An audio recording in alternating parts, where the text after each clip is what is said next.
was in the house, and then the supervisor sent for me to go and pick it. So when I went to pick it up, and he locked the door, then he was like, he has to sleep with me, so that when he sleeps with me, he will give me the cake.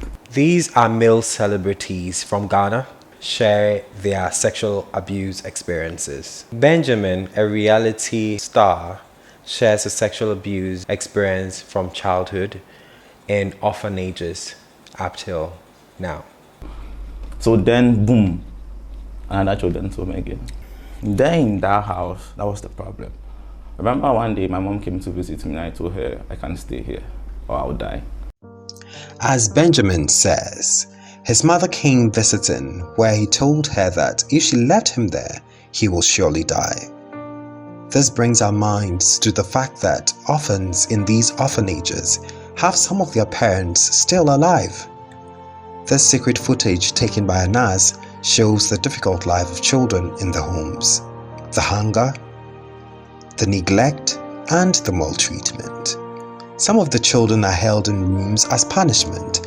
They defecate on themselves and sometimes eat their own feces out of hunger.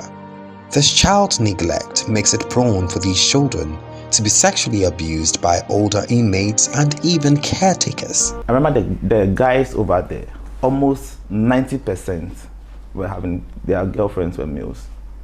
So almost like 90, because you know, like there's something about life when you're growing up and you get to that adolescent age, definitely that feeling coming.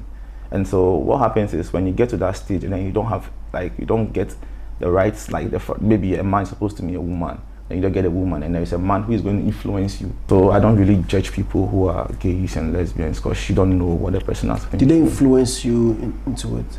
No, not really. That was why I said I'm lucky. Like I was lucky. But then I think I was still growing up. But then I had a girlfriend who was a male. But we didn't really, because we were growing up. You had a girlfriend who was also a male? A male, yeah. In the house, it's like everybody in the children's home had, like, they were into those stuffs. Like, but it's not all of them that were sleeping.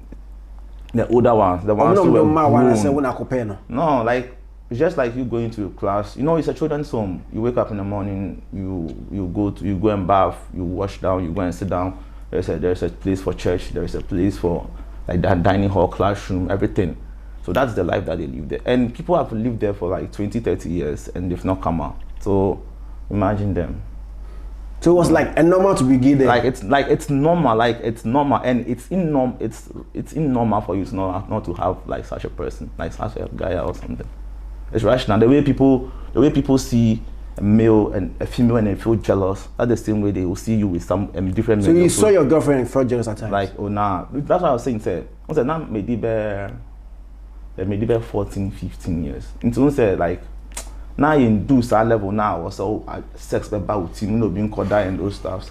And so, but those that were over that age, those that were over that age, they were doing it. And like one thing is when they see you, they punish you. When they see so you're gay. Yeah, like when they see you in that act, they punish you. But then it's irrational because I think they know that is what is going on. They knew. To buttress Benjamin's point, this is a secret announced footage where a child at the orphanage was reported to have had anal sex with another. When the report reached Pastor Lawrence, the father of the home, he resorted to beating them as usual.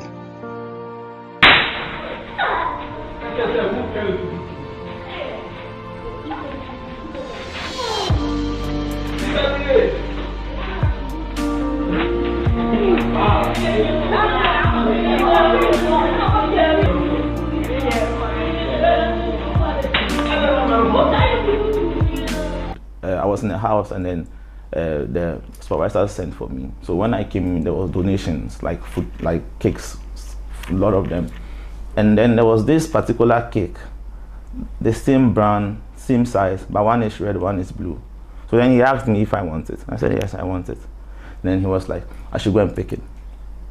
So when I went to pick it up and he locked the door, then he was like, he has to sleep with me so that when he sleeps with me, he will give me the cake. Sincerely, I started crying. When he said I started crying, and he was like, why? I was like, I just don't know, but I don't want to do this. To think that The donations were purposely brought for the children. It is heartbreaking to hear him say that sex was demanded in exchange for a piece of cake that actually belonged to him.